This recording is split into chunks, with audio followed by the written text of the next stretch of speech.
We're about to get into a very insightful conversation about how we truly go into selecting the right pets, knowing how to treat them better, and what we can do to become better pet moms and dads. Joining me now to speak all about it, I have Aiko Adade. She is a veterinary doctor and about to take us through all that we need to know about pets and more. Hi, Aiko. It's good to see you. It's good to see you. It's been a while. First off, how's the year been treating you? The year has been great, actually.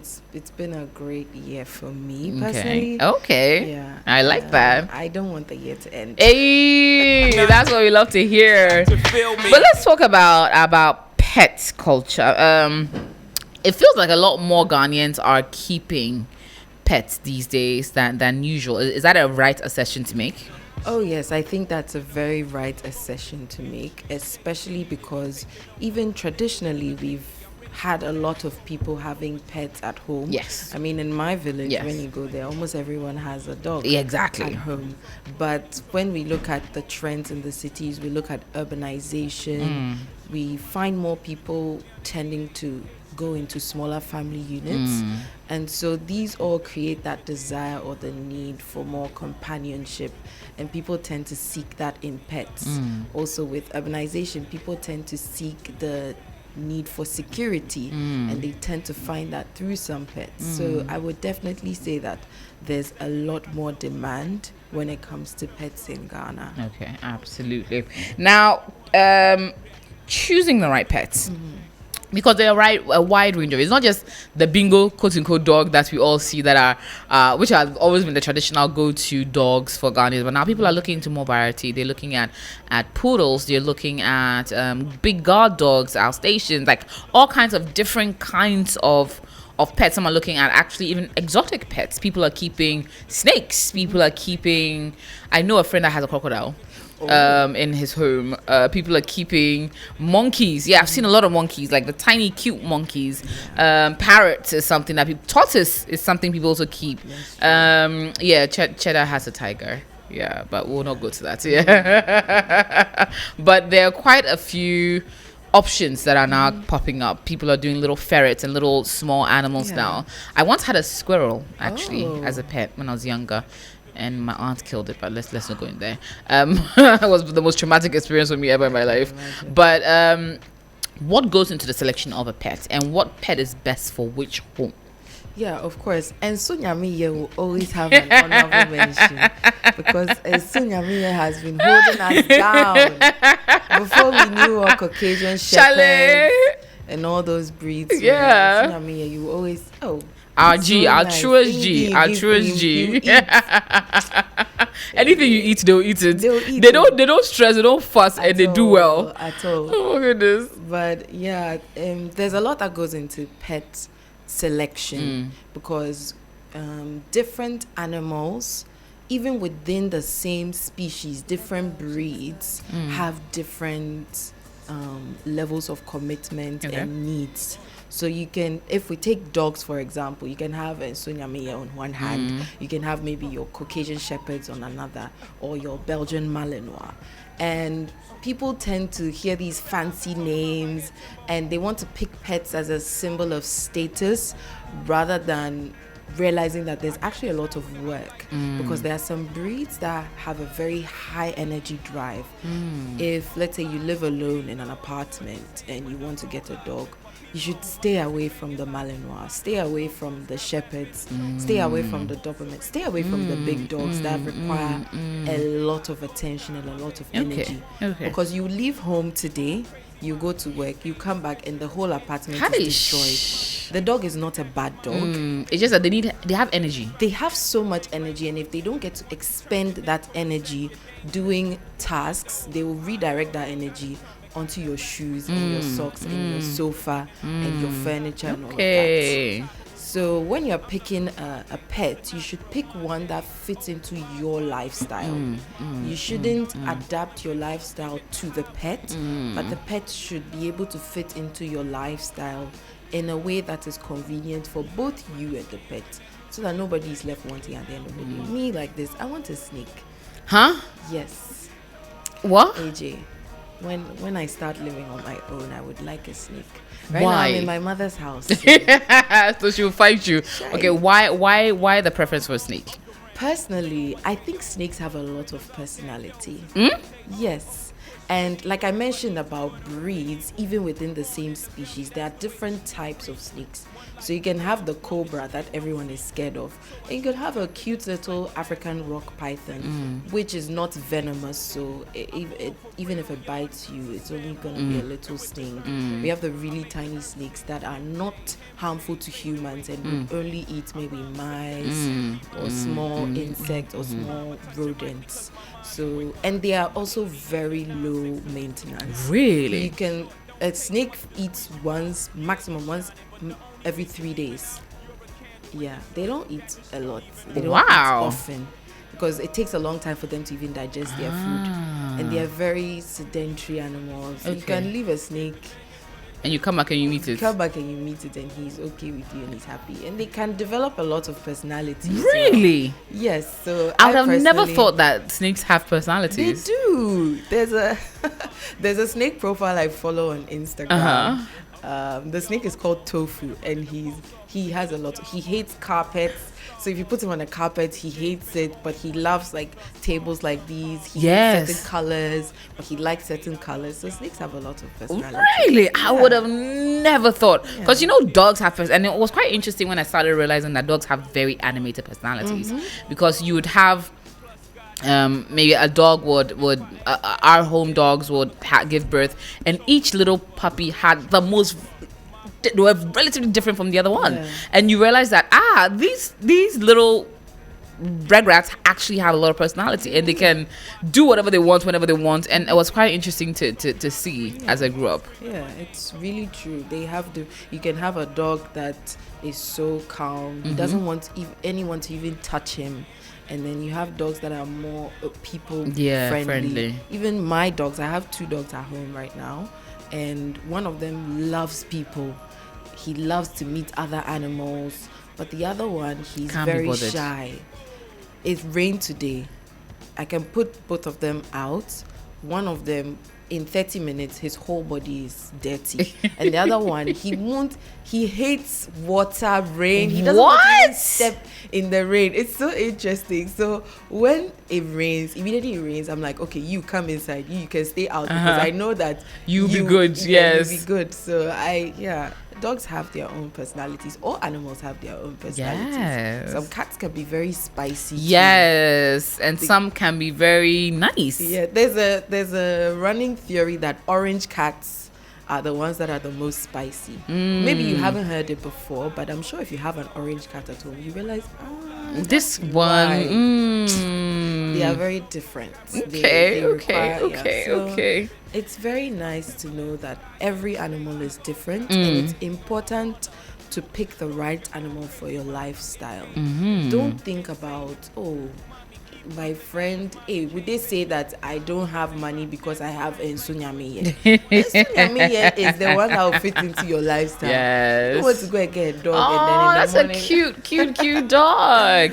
Okay, we'll get into the different kinds of dog breeds shortly, but what are some of the biggest, so beyond the space you have, what are some of the other big factors you should consider before getting a pet?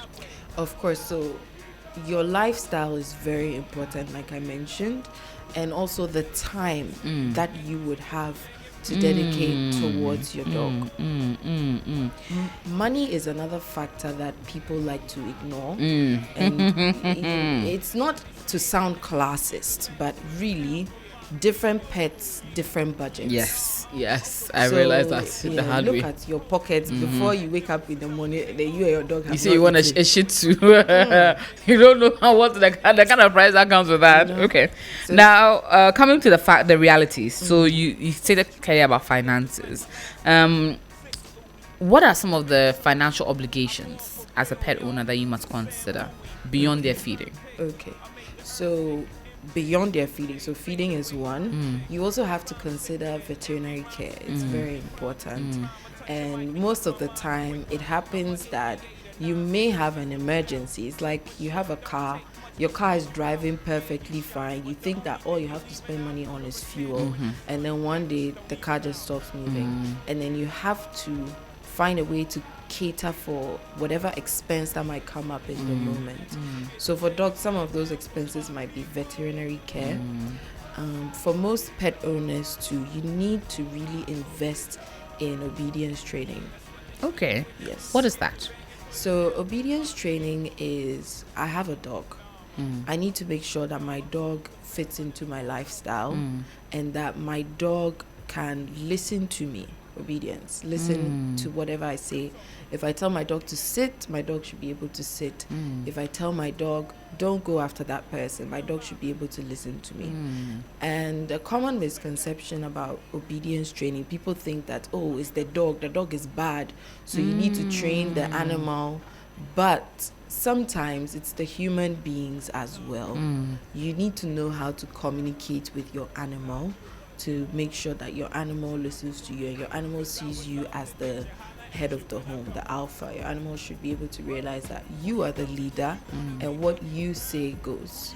Yeah, so that's also one thing that pet owners should really take What into kinds account. of pets are easier to train? Easier to train, I would say the terriers. Like if you have a Boston Terrier, the terrier dog breeds are generally easier to train. Cats, I wouldn't say cats are easier to train, but cats generally need less training because instinctively they know that, okay, I need to go in the litter box.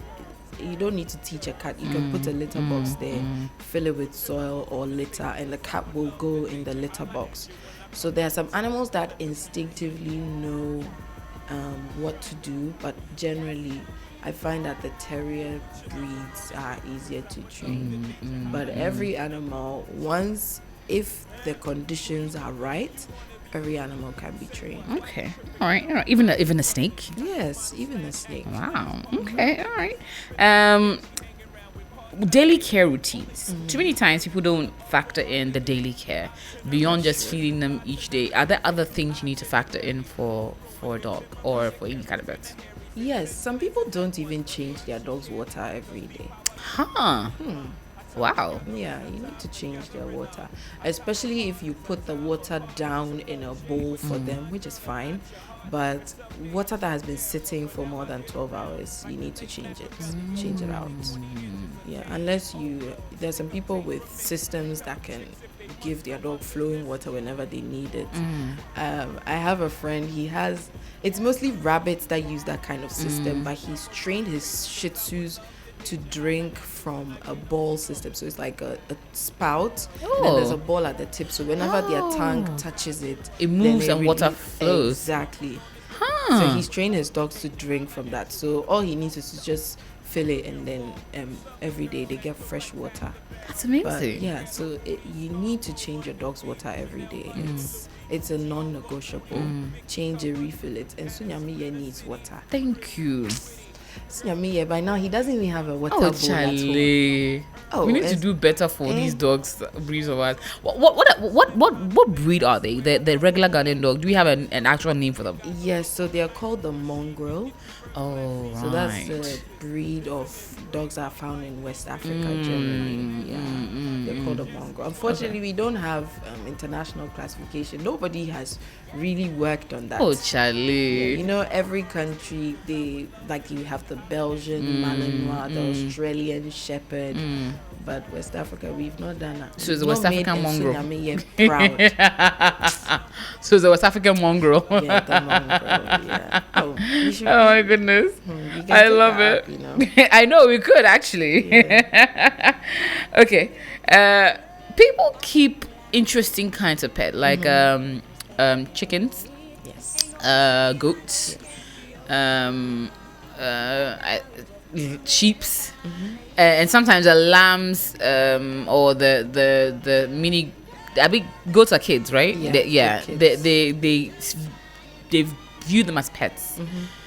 Is that even something that we can consider? Are they really pets? Because at a point in time, you still end up killing them for enjoyment. Oh, some people wouldn't kill Okay. them for enjoyment, but yeah, they are pets. I think that there is no one definition for pets that is acceptable, in the sense that there isn't a classification that says, oh, these animals are pets, but these animals aren't, because it depends on where you are in the world. Somewhere in the world, Sunyamiya is being prepped for soup right now. That's true. And somewhere in the world too, and Sunyamiya is living a great life. Yep, I saw this TikTok where a German lady or something came to Ghana, adopted a mongrel, and took it back, Exactly. and that dog is living its best life. Yeah. Okay. So it's all about you, the person, the decision that you're making. That okay, I'm going to live with this animal. I'm going to give it the best life I can possibly give it. I've seen people with pigs as pets. Not that they're planning to consume them as food later on, but they have pigs as pets. And it's just amazing. So I don't believe there should be any classification When it comes down to that. Yes. Now, coming to veterinary care, as a veterinary doctor, what are some of the basic things that each pet owner must do to care for their animals and consistently throughout their lifespan of that animal? So a lot hinges on how you get that animal. Some people have animals that are born into their home. Some people decide to purchase pets from a source. Some people adopt animals. Some people find animal strays and decide that, okay, I'm going to live with you from now on. So at whatever point that, if your animal was born at home, that's different. But at whatever point that you first make the decision to get an animal, you should contact a vet. Make sure that the animal is the right fit for your lifestyle and for you. After you contact the vet would let you know that, okay, per this animal, you would need to vaccinate immediately you bring it. Or if you are buying a pet, it's advisable that the person you are getting the pet from As well, the vaccinations should get the vaccinations done before you bring a pet into your home. Especially, for example, if you want to get a puppy from somebody, you are bringing the puppy from a different environment into a new one. And so it's really important that that puppy is vaccinated even before they come into your home, because just for the fact of the change of environment, it could cause immune stress and just cause a puppy to come down with a disease. So it's important that they are vaccinated before they come into your home. At least one of the vaccinations that they have to do. What are the major ones? So we have like how in children we have 6 childhood killer diseases. In dogs we also have similar. Oh, okay. Yes, DHLPP, that's the name of the vaccine. And so that vaccine covers the 6 main diseases that the 6 main viral diseases that a dog can contract and might not survive from. And those diseases are heavy killers. One of them is parvovirus. I've had a few dogs that have had parvo. I didn't realize it was an actual thing until a litter all contracted it. Yeah. It is a very, very infectious disease. We even have parvo season, like in December, January. Almost all the cases we see have parvovirus. Wow. Yes. What is parvovirus? So it's a virus that affects the gastrointestinal system in dogs. So you tend to have them vomiting. It interrupts their mucosal lining, so they are not able to keep food down. They're not able to eat, and it causes hemorrhage in the intestinal system. Wow. So when they poop, they tend to poop a very, very liquid and bloody Consistency. And they're not able to eat. They're always vomiting. They're very lethargic. Yes. Yeah. Weak. They get very dehydrated, and it's a virus, so there is no cure. And without veterinary intervention, the chances of survival are very low. Yeah, we have medications that we give them at the vet to help their immune system, and then also keep them hydrated throughout the course of their recovery.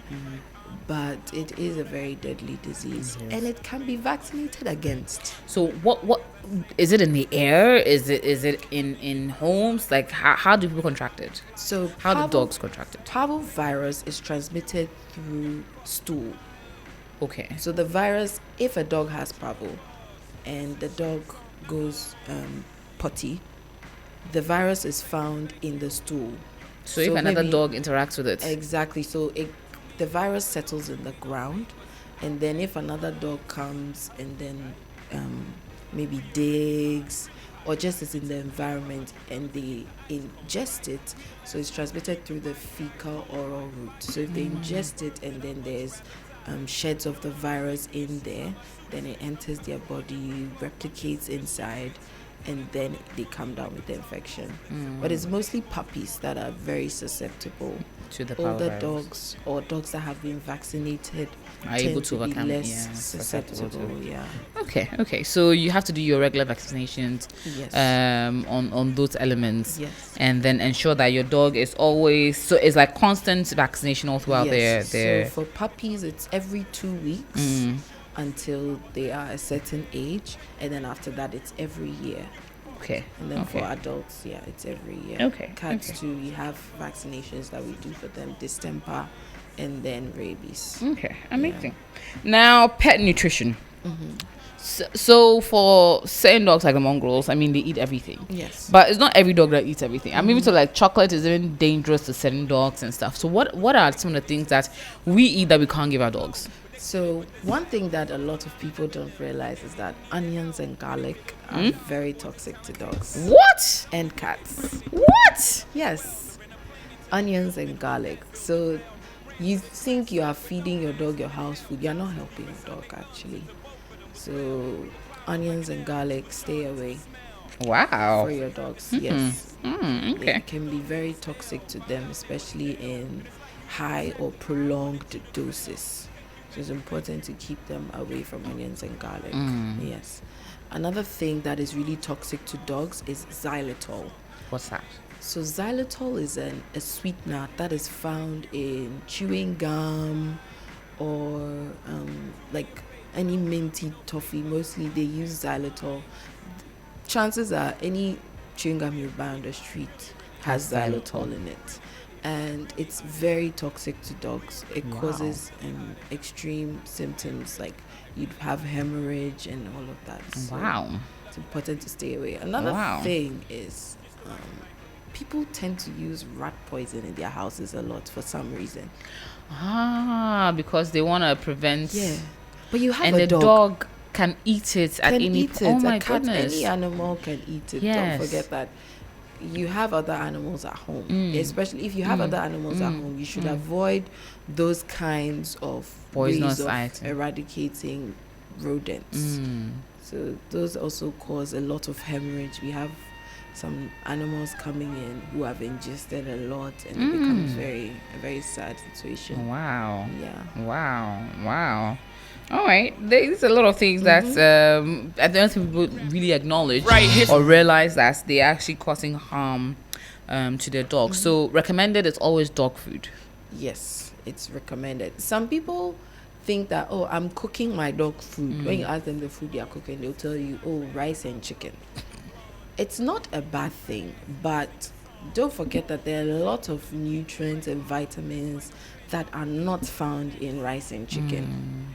And over a prolonged time, your dog is actually losing out. So if you are going to make food at home for your dog, that's perfectly fine.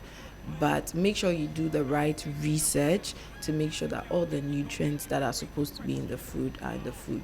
Maybe rice and chicken, and then a multivitamin booster as well can be helpful. Okay. Yeah. So always ensure that your dog has the right kind of vitamins. Yeah. All right.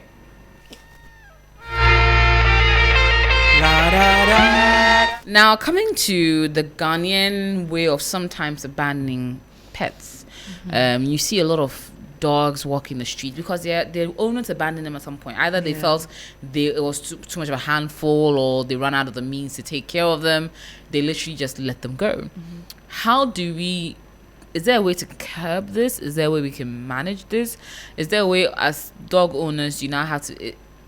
understand that it's a lifelong commitment to doing well by this pet. How do you work around this?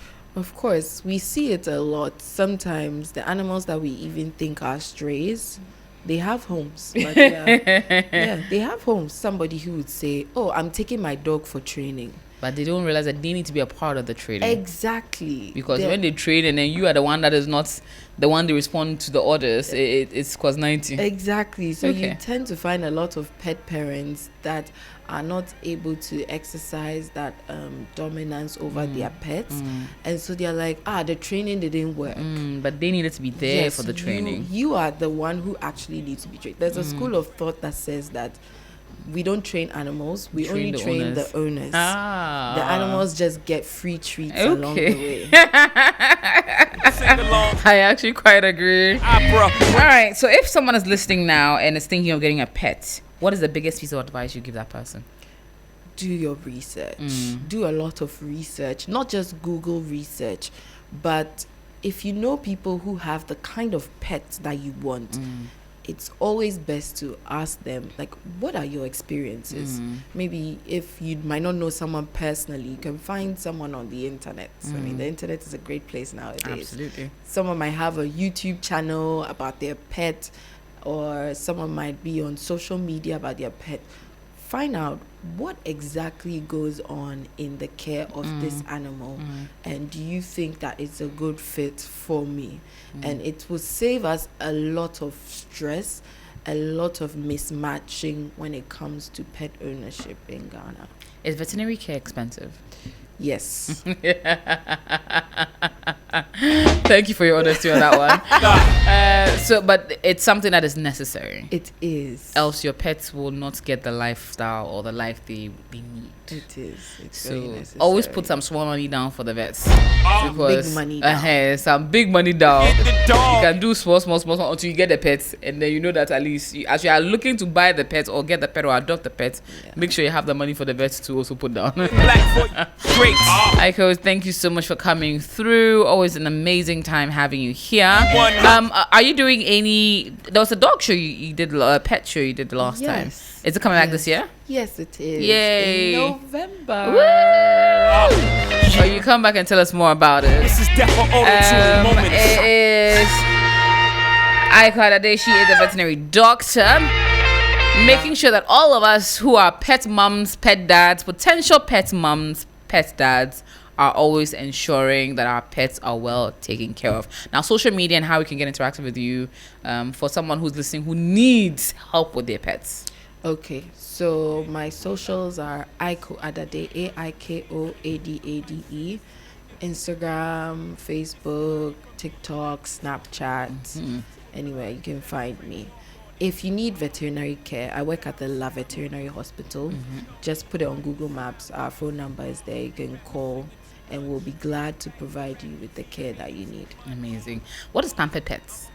Pampered Pets is my brand. Hey, yes. I love it. Pampered Pets was birthed on the Ghana's most beautiful stage. Oh my goodness. Yes. That was my entrepreneurship pitch. I love that. Yes. And it's actually become a thing. Yes, it has. I love it. I love it. So what's our specialty for Pampered Pets? What are we looking at? So Pampered Pets focuses on holistic animal care.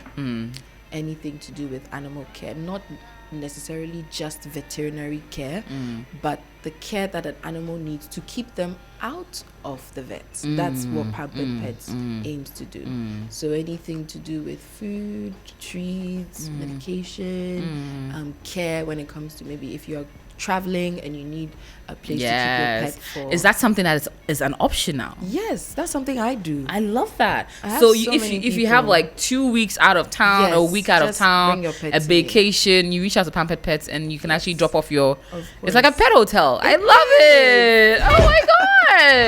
Okay. Now I am comfortable getting a pet now because it's something I thought about for a long time and I move up and down a little too much. So I'm like, okay, if I get a pet and I have to go for 3-4 days, who would I give it to?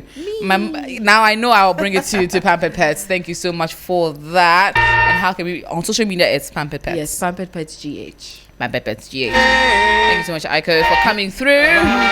And now you know a little bit about your best ways to take care of your pets and everything else inclusive. Pamper Pets has got you all throughout everything. Reach out to Aiko on social media and Pamper Pets GH. Hold up. And get all the details and options and solutions you need. Bringing this back, this is DOA, Death of Autotune by Jay-Z.